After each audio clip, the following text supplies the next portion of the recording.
Hello, welcome back. So, a recap.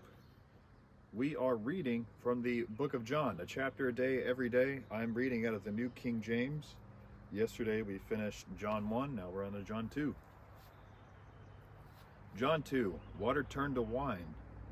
On the third day, there was a wedding in Cana of Galilee, and the mother of Jesus was there. Now both Jesus and his disciples were invited to the wedding. And when they ran out of wine, the mother of Jesus said to him, "Hey, we have no wine." And Jesus said to her, "Woman, what does your concern have to do with me? My hour has not yet to come." His mother said to the servants, "Whatever he says to you, do it." Now there were set there 6 water pots of stone, according to the manner of purification of the Jews, containing 20 or 30 gallons apiece. Wow. 6 water pots containing 20 or 30 gallons apiece. And Jesus said to them, "Fill the water pots with water." And they filled them to the brim. We have a friend. Jesus said to them, "Draw some out now, and take it to the master of the feast." And they took it.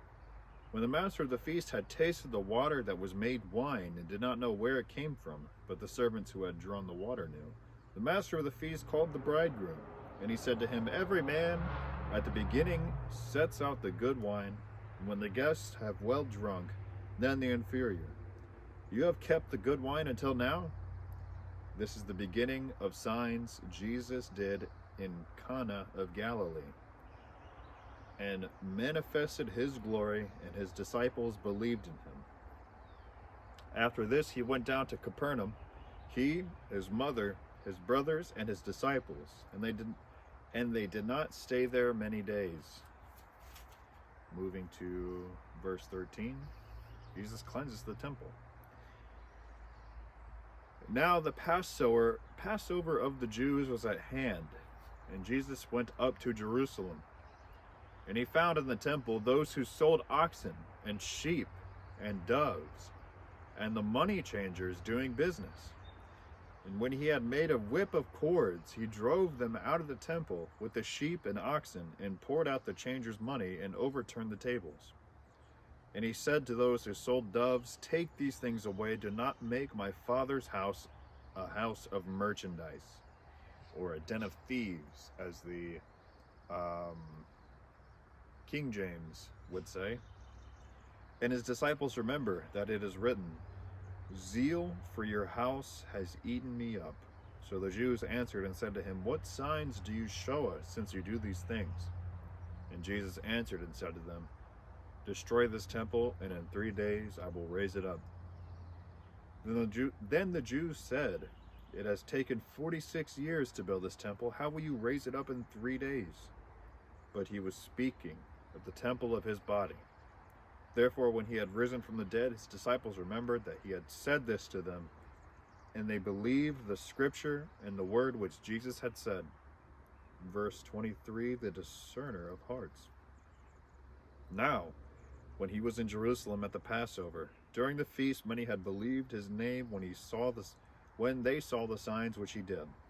But Jesus did not commit himself to them, because he knew all men, and had no need that anyone should testify of man, for he knew what was in man. A discerner of hearts. That was John chapter 2. So,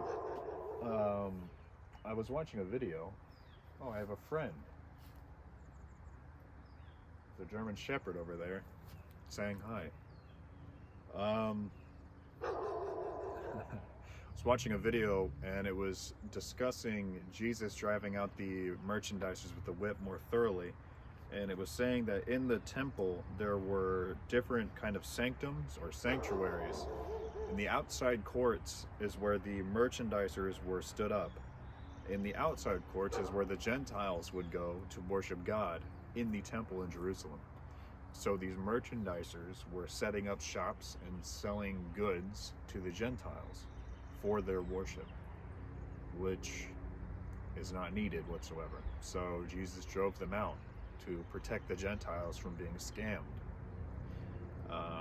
So yeah, they were taking advantage of their religious practices to try and make money.